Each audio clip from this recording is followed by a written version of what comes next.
If you are thinking about having an unmedicated birth and everyone around you thinks you're a crazy person, I'm here to tell you you're not. And I'm going to share 5 ways that I prepped for an unmedicated birth and had the birth of my dreams. I'm Juli Bauer Roth, the food, fitness, and lifestyle blogger behind PaleoMG. Welcome to my channel. I'm here to share my favorite food, workout, and wellness tips to help you live your best damn life. Now let's talk about birth, and not just any birth, an unmedicated birth.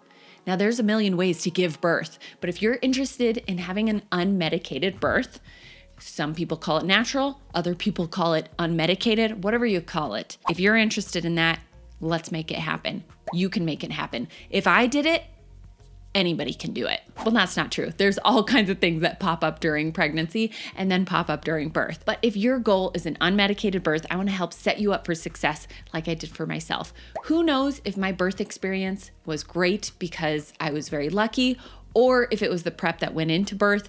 I have no idea, but I'm going to think that it was the prep that I put into having an unmedicated birth. Now, if you want to hear my birth story, I will link that below. I share the whole story and how I got exactly what I wanted when it came to my birth. But if you're still just trying to figure out, is unmedicated right for you? Is it not? I want to talk about a couple benefits to having an unmedicated birth.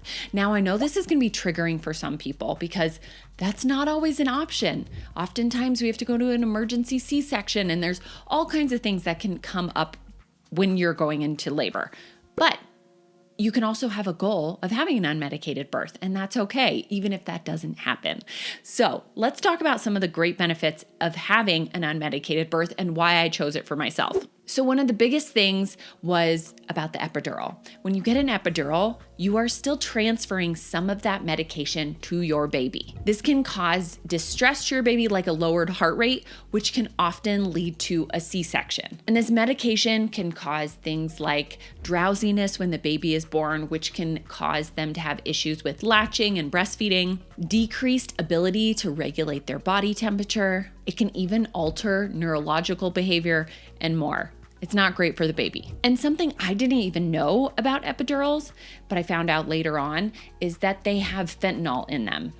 Just something to think over. I don't know if they have a ton of information about how much is transferred to the baby, but all of those things to me made me decide that I did not want to get an epidural unless I absolutely needed to. With an unmedicated birth, often you're going to have shorter and easier labors and births because you're releasing natural oxytocin, which is going to help in the labor process. When you get things like Pitocin, which is a synthetic form of oxytocin, but it often makes the uterus contract at a quicker rate. So your contractions are more intense and often closer together. And then epidurals can interfere with that oxytocin release. When you're having an unmedicated birth, you have a decreased risk of tearing because you can naturally feel when you need to push, but also you can move around freely. When you don't have the ability to move your legs, it's much harder to move around into positions that would be most optimal for your birth experience. And another one that I love is that an unmedicated vaginal birth is going to really support your baby's immune system. So antibodies from the mother are transferred during labor, but then also babies that are born vaginally often have a more diverse gut flora. So they're gonna have better, proper digestion and a stronger immune system. So this baby that you're birthing is gonna have stronger immune system and a stronger gut. And as a person who grew up with a crappy gut, and was born by C-section, well, of course, I would love to hopefully not have that for my child. Who knows what will happen, but that's the goal. Now, those are just some of the benefits. Highly recommend, if you're looking into an unmedicated birth, watching the documentary, The Business of Being Born. It's just a great documentary that gives you the history of what labor and delivery birth was really like before hospitals became such a big piece of our life. It is such a great documentary that you can learn more about the business of being born, not just birth, but the business behind it. And another great thing to look at is Ina May's Guide to Childbirth. She talks all about an unmedicated birth, but also shares all kinds of different birth stories from people who didn't have unmedicated births to unmedicated births, out at her farm where she delivered thousands of babies. It's a really good book and just really empowering hearing other people's birth stories and knowing that no one birth story is alike. But enough about the business. Let's just talk about me, okay? I want to talk about the things I did to prep for birth. Now, I know many people who have had unmedicated births and they did nothing that I did. So there is no one way, but I really do think these things that I did set me up for success. Will I ever know the other way? What it would be like if I didn't do any of these things? Of course not. But I know that I had an amazing birth experience. I got the exact birth that I hoped for. And I really do believe everything I did led up to a great birth experience, but I can't test it another way. So take my advice with a grain of salt and you do you. Let's start with number 1. I worked out all through pregnancy, and not just any kind of workout. I lifted all through pregnancy. I did heavy lifting. I did strength training. I pushed it in the gym. I went from working out to 3 days a week down to 2, up to 5, down to 2, up to 3, down to 2, whatever my body was feeling like. But through everything, I continued to move. I often walked, but I made sure to strength train. And I think that made a huge difference in being able to push and understanding my core. And I know many people who have pushed out a baby without having a strong core, without working out a day in their life.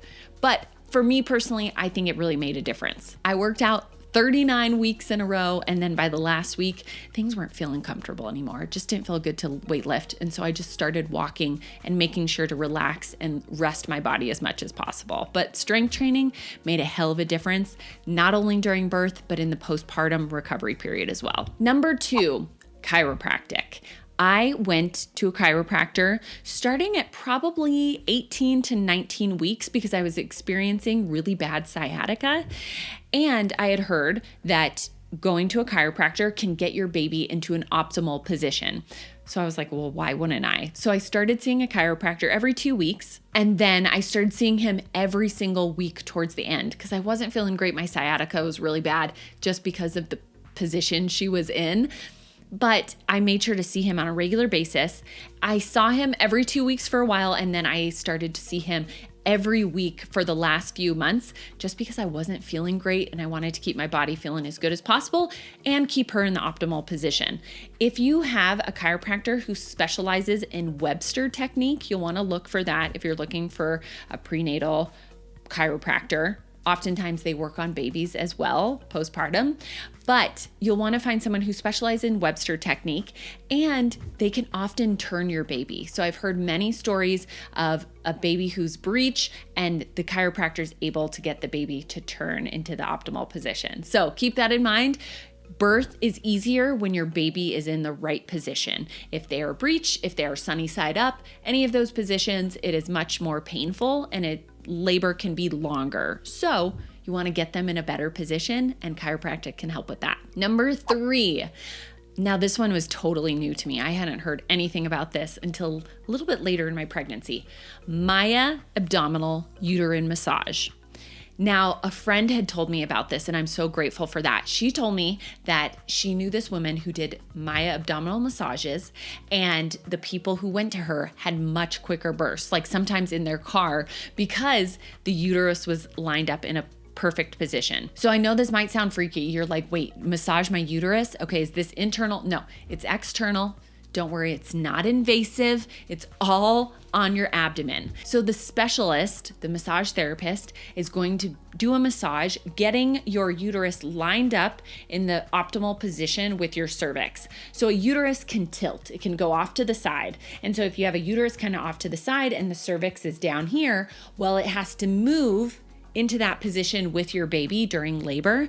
And so it's going to take much longer. It's going to be a more uncomfortable, and it's just not going to go as quickly, which I guess is the same as take much longer. So she is in a massage to move the uterus from a tilted position into straight down position. So it's ready to go in line with your cervix once you get your first contractions. You have to remember that the uterus is held in place by ligaments, which ligaments are going to shift, especially when you're pregnant and things are all over the place. So the uterus can get pulled in different directions, and she's going to make sure, he or she is going to make sure everything is lined up well, and that's hopefully going to make for a much more comfortable birth. I saw my massage therapist probably starting at 30 to 32 weeks, and I would go see her every 2 weeks, and then I started seeing her every week leading up to birth. Yes, I know. All this sounds so expensive, and it freaking was, but my postpartum has been much easier because of all of this. We'll get into that in a second. Now, number 4, cannot recommend this enough. Acupuncture. Find a fertility acupuncturist who really specializes in this stuff. Now, I started seeing my fertility acupuncturist before I got pregnant. I saw her for fertility. Then I got pregnant, and I continued to see her through the first trimester of pregnancy to hopefully increase blood flow and reduce my risk of miscarriage. That was just the hope. And I love her so much. She's incredible. Well, she helps efface your cervix, and she can help with inducing labor. Now, a trained acupuncturist can help with all kinds of different things, including effacing your cervix and dilating you. So your cervix has to efface, which is thinning, pulling back. So it has to kind of pull back, and then you dilate as well. So the thinning of the cervix is that first step, and then dilation is later. So my fertility acupuncturist at 35 weeks started to help with effacing my cervix. And then once we got to 39 weeks, that's when we did stuff for induction. Nothing worked, but when I went into the birth center, once I finally did give birth, I was already 7 centimeters dilated within 4 hours of starting contractions. So I was really progressed, ready to go, and it didn't take much longer to give birth after that. Plus, get this, I saw her postpartum when I didn't feel like I was producing enough milk, and she increased my milk supply from 3 ounces per pump or per feeding to 6 ounces. So not only is she gonna help with effacing your cervix, helping with induction, helping you with blood flow, all kinds of different things, releasing prolactin and oxytocin. All these things are gonna help your body work better. I was so scared to find out how far along I was with my cervix when I got to the birth center, and I was very relieved when I found out I was 7 centimeters. And I truly think it has to do with my acupuncturist. Now, number 5, and this one's gonna be annoying, okay? It's gonna be annoying, but it's a positive mindset. And I know that's the worst. It's like, oh, okay, cool. Like another positive quote. We get it. But truly, keeping a positive mindset is so important.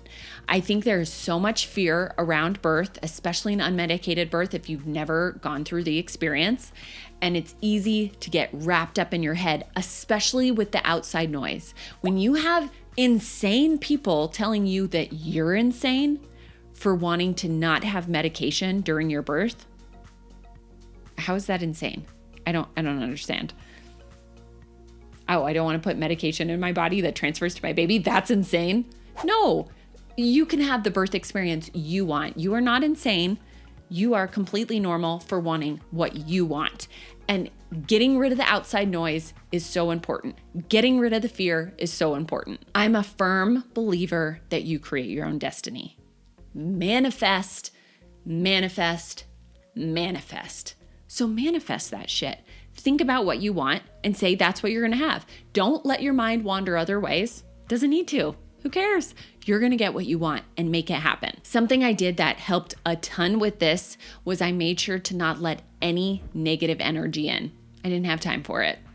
I did not answer the phone to people that weren't going to lift my energy up.